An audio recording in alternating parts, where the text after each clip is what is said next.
Have you ever wondered what those numbers like 7OS, 5OS, and 3OS mean when we talk about ribosomes? It's a common point of confusion, especially when you see that 50 plus 30 doesn't equal 70. Well, today we're going to clear that up once and for all. It all comes down to a concept called the Svedberg unit, or S-value. So let's start with the basics.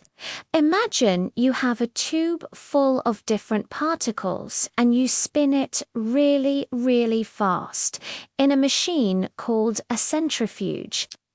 This spinning creates a powerful force that causes the particles to settle at the bottom, a process called sedimentation. Now, not all particles settle at the same speed. Generally, bigger, denser particles will travel down the tube faster than smaller, less dense ones. The speed at which a particle sediments is measured by its sedimentation coefficient, which we call the Svedberg value, or S-value for short. So, a higher S-value means a particle sediments faster. Simple enough, right? A 2OS particle sediments slower than a 40s particle. This is where it gets interesting. You might think that if you combine two particles, you can just add their S values together to get the S value of the new, larger particle.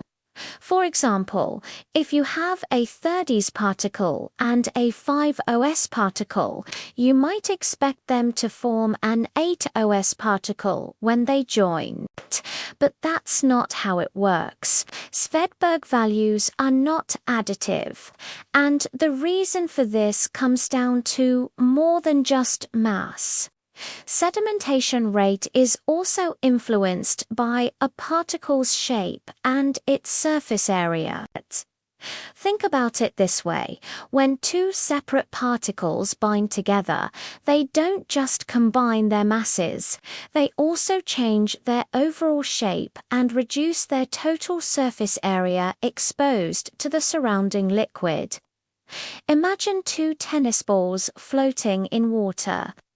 Now, if you glue them together, the surface area where they are joined is no longer exposed. This new, combined object will interact with the water differently.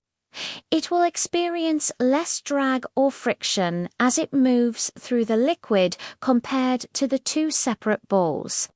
Because there's less drag, the combined particle can move more efficiently or faster than you might expect just based on its combined mass. This reduction in surface area and change in shape is the key reason why you can't just add S values. The final S value of the combined particle will almost always be less than the sum of the individual S values. This brings us back to our ribosome example. Ribosomes, the protein-making machinery in our cells, are perfect examples of this principle. They are often identified and classified by their S values. Let's look at a bacterial ribosome. It's known as a 7OS ribosome. This 7OS ribosome is actually made of two smaller pieces, or subunits. There's a large subunit which has a value of 5OS and a small subunit which has a value of 3OS. When these two subunits are separate, they sediment at their respective rates. But when they come together to form the functional 7OS ribosome, they don't form an 8OS particle. Why? Because just like our glued tennis balls, when the 5OS and 3OS subunits lock together, their combined shape is more compact and they lose some surface area. This new, more streamlined structure experiences less friction as it moves through the centrifuge, causing it to sediment at a rate of 7OS, not 8OS. The same principle applies to the ribosomes in our own cells, which are eukaryotic ribosomes.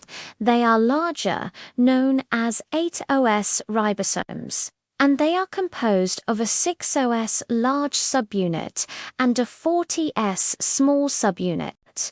Again, 60 plus 40 is 100, but the combined particle is 8OS. The reason is exactly the same. The shape and surface area of the combined particle result in a sedimentation rate that is lower than the simple sum of its parts. So, the next time you see these numbers, don't try to do the math. Instead, remember what they truly represent. The Svedberg value is a measure of sedimentation behavior, which is a complex interplay of mass, density, and, crucially, shape. It's a powerful tool in biochemistry that allows scientists to separate and identify complex molecules like ribosomes. So, to wrap it all up, Svedberg values tell us how fast a particle sediments in a centrifuge. Bigger numbers mean faster sedimentation. But remember, they are not additive because when particles combine, they change their shape and reduce their surface area, which affects how they move.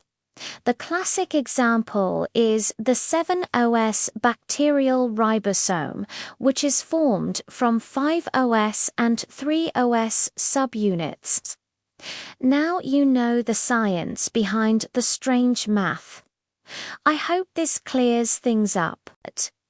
If you found this video helpful, please give it a thumbs up and subscribe for more science explanations. Thanks for watching.